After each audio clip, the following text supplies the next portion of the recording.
listeners, is what I'm about to say. You ready? Yes, I am ready.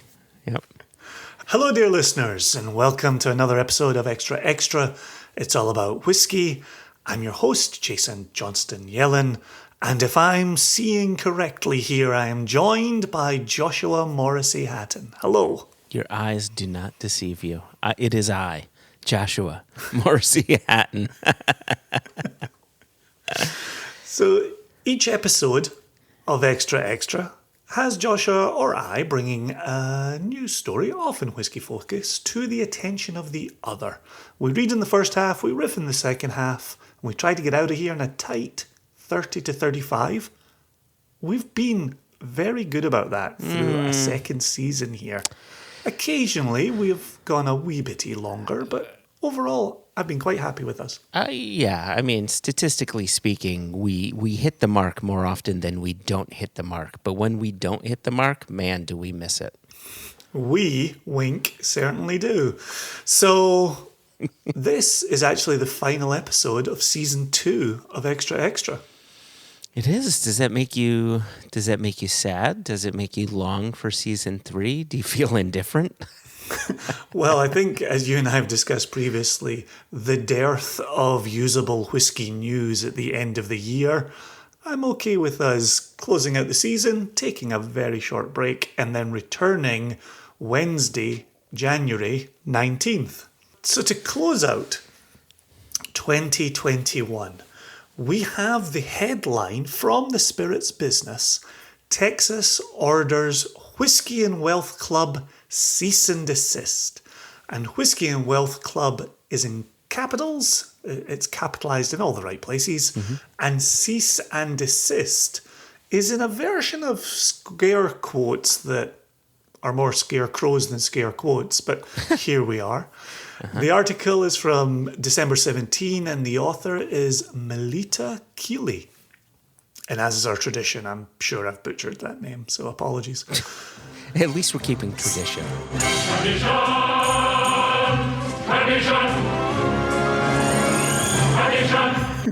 Subheading: The Texas State Securities Board has issued an emergency cease and desist order to Whiskey and Wealth Club. And I'll be honest with you, before I saw this article in the Spirits Business, I had not heard of Whiskey and Wealth Club. Either have I, but I really like this term, emergency cease and desist. That's serious business right there. It is very serious business. So let's see what happened.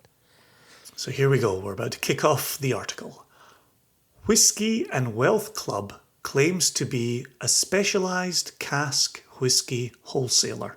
The cease and desist order cites several members of staff at Whiskey and Wealth Club: Scott Siberis, a co-founder, director, chief executive officer; William Fielding, co-founder, director, and chief operations officer; Alex Mook, a manager; Richard Falconer, an advisor; and Benjamin Dunlop, a senior manager. And just like the title of this club, I haven't heard of any of those names in the whiskey industry before either. The name Richard Falconer sounds familiar, but I think there's a company called Falconer that I think is not tied at all to that. So, yeah, I think it's just a coinky-dink. I think they also sang Rock Me Amadeus. Amadeus, Amadeus, I'm a Danish. The order outlines the investment opportunity presented by Whiskey and Wealth Club. It said the company is raising capital from investors to purchase whiskey from Bladnoch Distillery, parentheses, in Scotland, at discounted wholesale auction rates. Discounted wholesale auction rates. Okay, go on. Yeah. Yep. Yeah. There's a whole bunch of numbers coming next.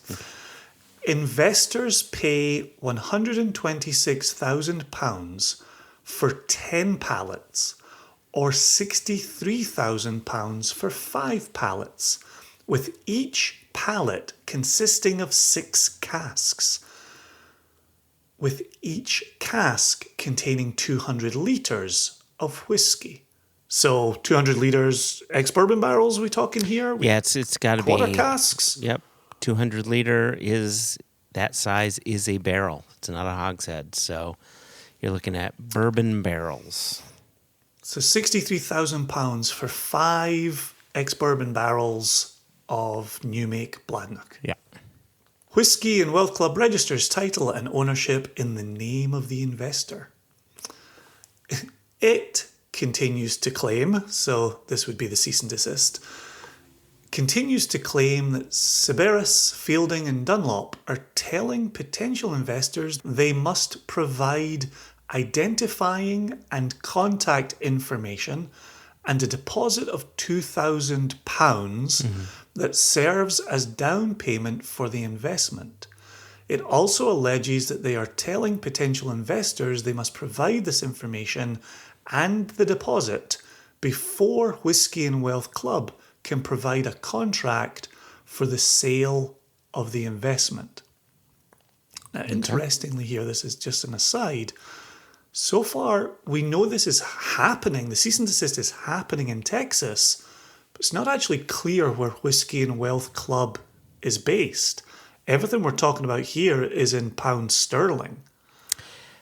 Well, if they're purchasing from Bladnoch directly through some sort of a broker, potentially, it would make sense that they have to pay in pounds. I mean, when we purchase casks, we pay in pounds. So I don't see anything off there, not as of yet. And I'm building to some commentary for the second half, but that's all I'll say. Okay. The order also outlines Whiskey and Wealth Club's performance during the pandemic, with claims such as selling 111.2 pallets of whiskey for £1,803,627. So £1.8 million. In September 2020, an increase of almost 54% compared with August that same year. So between September and August, they sold 111.2 pallets of whiskey? Yep, times 6, so basically 666 casks. The Texas State Securities Board alleges the investments tied to pallets of whiskey have not been registered by qualification, notification, or coordination. I'm so sorry. I feel like a song was about to break out there. Like, qualification, notification, coordination. Like, where's Lin-Manuel Miranda when you need him? This article featuring Lin-Manuel Miranda. So, I do apologize. So once again, that paragraph is, the Texas State Securities Board alleges the investments tied to pallets of whiskey have not been registered by qualification, notification, or coordination, and no permit has been granted for their sale in Texas. Okay. The Texas State Securities Board claimed in the cease and desist instructions that Sybaris, Fielding, Mook, Falconer, and Dunlop are intentionally failing to disclose the business repute, experience, and qualifications of respondent Sybaris, and this information constitutes a material fact. I think you and I have said this, certainly to one another, but legalese does not come easily to us, and legalese quoted and dropped into paragraphs in whiskey news articles make even less sense. And so I'm not sure what just happened in that paragraph that I just read out loud. I just, whatever it is, I think people think it's bad. Seems to be. There's been no qualification, notification, or coordination. Anyway, continue. But lots of mastication, like, because I'm really chewing the scenery here. There's going to be some defenestration at any moment the longer this article goes on. Let's see if the next paragraph makes any more sense. In connection with the offer of investments tied to pallets of whiskey, the respondents are, quote, intentionally failing, end quote, to disclose material facts about the Bladnoch distillery. This includes, according to the Texas State Securities Board, the business repute, qualifications and experience of the Bladnoch Distillery, and the quality, marketability and profitability, there's Lin-Manuel Miranda again, of whiskey produced by Bladnoch Distillery. That's interesting. Okay. So here you are, you're saying, here's an investment, it's going to come from Bladnoch. The belief is there'll be a return on investment, but if you don't know anything about Bladnoch, the question becomes, will there be a return on your investment that you're being sold as an investment property? Yeah. All right, Okay. so we're into another section here. This section is headed Emergency Cease and Desist, and it's in bold, and I tell you, it's got my attention. And it opens with, in conclusion, the order said, quote, respondents are engaging in fraud in connection with the offer for sale of securities. The quote continues, actually, for a few more lines here.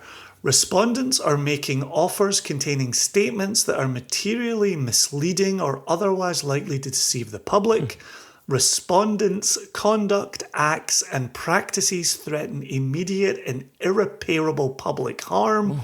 The foregoing violations constitute bases for the issuance of an emergency cease and desist order pursuant to Section 23-2 of the Securities Act. Close quote. Oh, okay. Yeah, sorry. The order instructs Whiskey and Wealth Club to immediately cease and desist from offering any sale in Texas until the security is registered with the Securities Commissioner or is offered for sale in accordance with an exemption from registration under the Texas Securities Act. The cease and desist order was signed by Travis J. Isles, Securities Commissioner. Okay. The article then closes with a statement from Whiskey and Wealth Club, which I think is only fair. From the article, in response to a request for comment from the spirits business, Whiskey and Wealth Club said, and this is all quote, so hold on to your socks. Whiskey and Wealth Club UK Limited confirms that it has received a cease and desist from the Texas State Security Board on the basis that we are operating as a security requiring SEC regulation. We do not offer securities, and furthermore, we do not offer and are not involved in fractional selling. We sell wholesale cask whiskey to customers where they purchase in full the entire asset. The buying and selling of whiskey and the whiskey industry as a whole is highly regulated in the UK under HMRC, Her Majesty's RC, Royal Commission. I don't know if that's true or not. Whiskey, easy, that's the Queen we're talking about. Hey, sit down, Hatton, sit down. Sorry, I will not have our today. Queen spoken about like that. And you know what? I apologize to you and to all of the Queen's subjects. Our Queen does not have a rectum. So just knock it off. Knock it off. The quote continues, Whiskey and Wealth Club is fully compliant and holds all required licensing to operate within this jurisdiction. So that jurisdiction being the United Kingdom according to rules and regulations as laid down by HMRC. The quote concludes, we are working closely with the TSSB, and I purposely didn't give you that acronym above because I didn't think I would have to use it again, but the TSSB is the Texas State Security Board. Yes. We are working closely with the TSSB to educate them on the process of cask whiskey buying and selling and on how our business model works. We will be making no further comment until this matter has been resolved. End of statement. Final sentence in the entire article. Bladnoch Distillery has also been approached for comment. Here endeth the first half. We shall see you all in the second after this short interlude.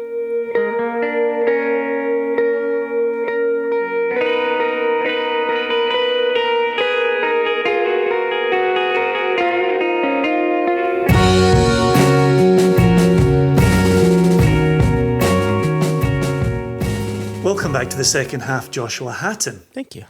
Clearly, this is an area of the industry that we've been talking about at length. We've also got an extra devoted to this. We've seen friends in the industry talk about this at length. We've had friends from out with the industry ask if they should be partaking in this part of the industry. Given what we're seeing in this article, what's an initial thought for you? Well, the first thing I did is I took the cost of a pallet's worth of whiskey here. And so they talked about, what was it? If you want 10 pallets, then you'd pay $126,000 and you'd get 6 casks per pallet. And if you wanted 5 pallets, you'd pay $63,000. So I took that math. I took $63,000. I divided it by 5, and then divided it by 6, and that got me to 2,100 pounds. So at this point, all this group is doing is purchasing casks of new make at a fairly standard price that any distillery would sell casks of new make to. If you go to Annandale Distillery, you'll pay anywhere between, say, 2,000 and 3,500 pounds. Maybe they up their prices. I know some distilleries like Ardnahoe will charge 7,000 or 10,000 pounds. But anyway, a typical distillery, 2,100 pounds for a cask of whiskey. That's not.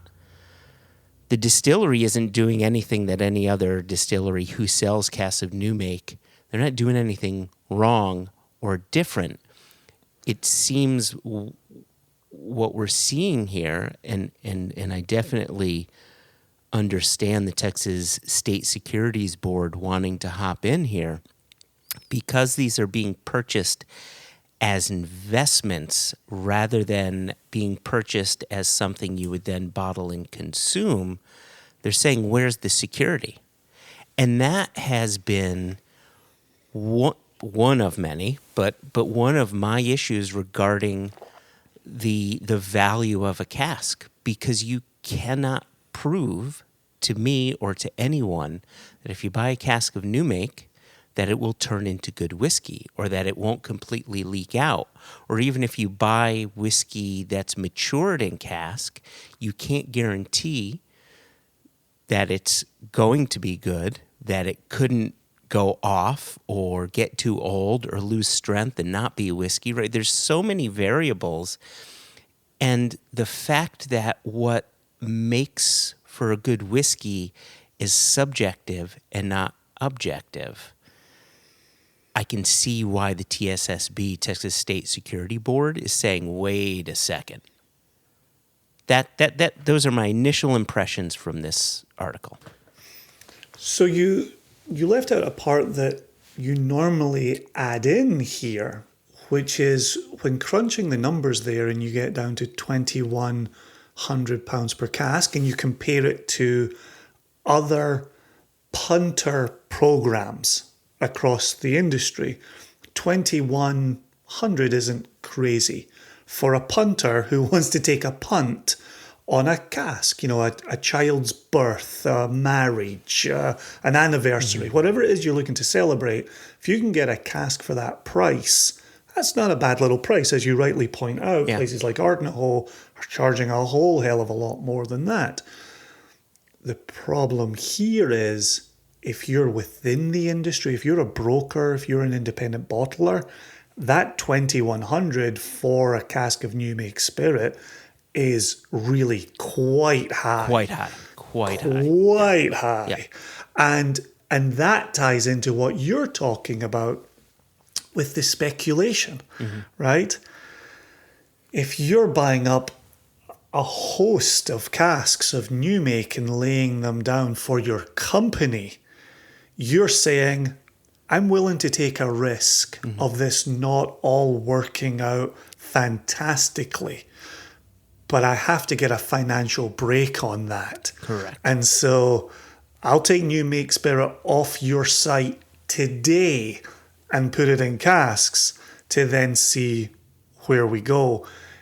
And then I think we now come back lovely to your point, which is if you're speculating here and you've already bought at a higher point on the buy-in scale here, and you need this to turn into something, and you're looking to get a return on this investment, you're engaged in a very different enterprise than whiskey has traditionally been engaged in.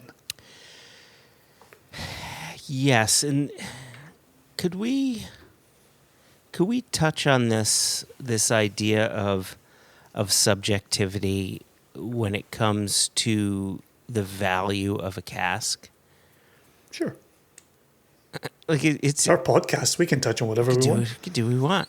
Run with five gangs. It's interesting that the distillery in question is one of a handful of distilleries that has had a history of releasing questionable bottlings. Their quality they haven't had consistency.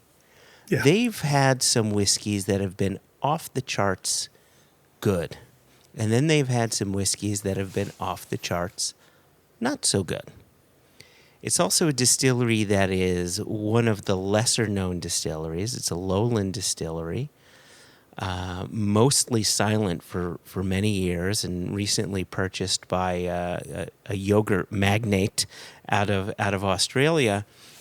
And I just find it interesting that they were able to, that this company, what were they called? Whiskey and Wealth Club, that they're working specifically with Bladnoch and getting people to invest in Bladnoch, which historically speaking, and I'm not trying to talk shit about Bladnoch, but it'd be one of a few distilleries I would not want to invest in if I were an investor from a liquid standpoint, because they haven't proven themselves to produce consistently delicious whiskey. They're still working off some of their older stocks and blending in some of their not so great stuff in with some of their better stuff. Maybe what they're producing now is great, and maybe this concern that I'm trying to convey is all for naught.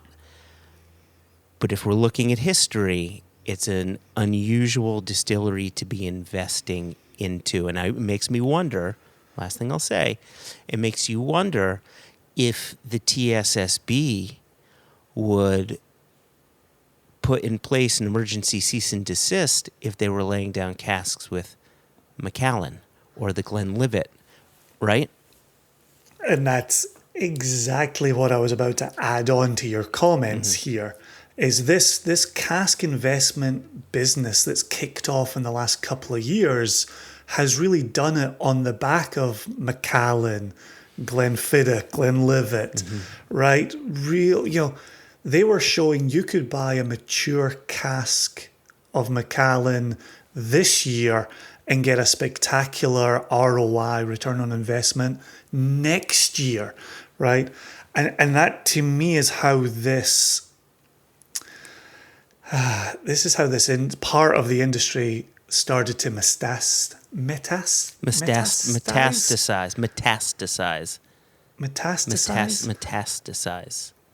And that's how this side of the industry began to metastasize.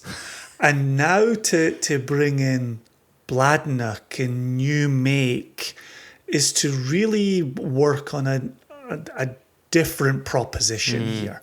And this is to say, of course, that you and I have spoken out about cask investment previously because it, we think, artificially inflates the price of casks. It's having a knock-on effect within our side of the industry, where getting older stock is much more difficult. The pricing has gone bananas because, and I think this circles back to what you were saying previously, it's not being purchased to be bottled, to be consumed. It's being bought and sold as an investment property. Yeah. And that's just really annoying and frustrating. And the potential loss of money is besides all of that, right? We're much more annoyed that it's affecting our industry as opposed to somebody might lose their shirt. I also don't want somebody losing their shirt here, but I also want us to be able to continue to afford casks of whiskey, where now 2100, I had this conversation with Jess just the other day. We were offered some stock that was 5 years old that was going to be running maybe £2,000 a cask. And if you're a punter, you go, oh, that's a great price. That's an absolutely fantastic price. I then looked over some of our corporate lists. It's a terrible price. It's an absolute garbage price. Terrible, yeah. Right? Because we're still in the business of maturing, re-racking, bottling, selling, tasting. Whiskey. It's whiskey. Let's not forget it's whiskey. What is it again? Whiskey. Yeah, just really, really, really quickly here. For our American listeners who have heard you use the term punter and they may not know what a punter is, it's basically a consumer willing to take a chance. Just a consumer. Just a consumer, yeah. Just a consumer. You know, we find ourselves, too, in similar situations where, you know, years ago, if someone owned a cask and said, you know, they purchase a cask from a distillery and they don't know what to do with that cask because most distilleries don't own their own bottling halls, right? They'll sell you the cask. They'll let the cask mature in their warehouse, but once it comes time to bottle, they say, well, you're on your own at this point. And then when it comes, you know, if you're an American consumer, when it comes time to import, you're also kind of on your own, right? And so this is a position that a lot of people find themselves in. So if we rewound the clock, rewound the clock, you know, 5 years ago, you know, we found ourselves in a really nice position where maybe it wasn't even 5 years ago, maybe it was 4 years ago. I don't remember the year, but where there was a private owner of a Port Charlotte cask that we purchased from them and we bottled, and we were able to sell it at a very good price to people. Though people who owned the cask got a good price, plus they got bottles, everybody was happy. Yep. And now we're in a situation where casks are being sold with certain assumptions, and those assumptions are always wrong. Those assumptions are that bottling doesn't cost anything, that transportation doesn't cost anything, that there aren't taxes and duties and VAT and importation fees and margins and all this stuff. And so when people approach us now and say, hey, do you want to buy this cask of X, you know, Glen whiskey, it's a 25-year-old, and you say, okay, well, let me take a look at that distillery's own 25-year-old. What's it selling for? Okay, it's selling for £300. Okay, cool. For us to be able to sell it for £300, we would need to buy it from you at X. To which they say, wait a second, why would it have to be that much? I mean, if they're telling me I'll get 200 bottles from this cask, and I divide it by X, well, there's your price. You say, yeah, but we have to move the cask to our bottling hall. We have to pay people to bottle it. We have to buy the glass. We have to import it. We have to do all of these things. And by the way, we're a company that needs a profit to grow, and we need to pay our employees. And this is the situation that these investors find themselves in.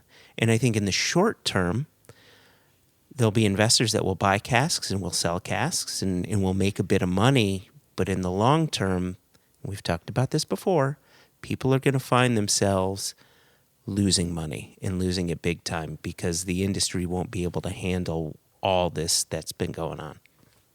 Well, and just to kind of, there's two aspects of this. One I'll just mention in passing because I did mention it during the reading as well, but I've been rereading it here. Just this sense that 666 casks were sold between August 2020 and September 2020.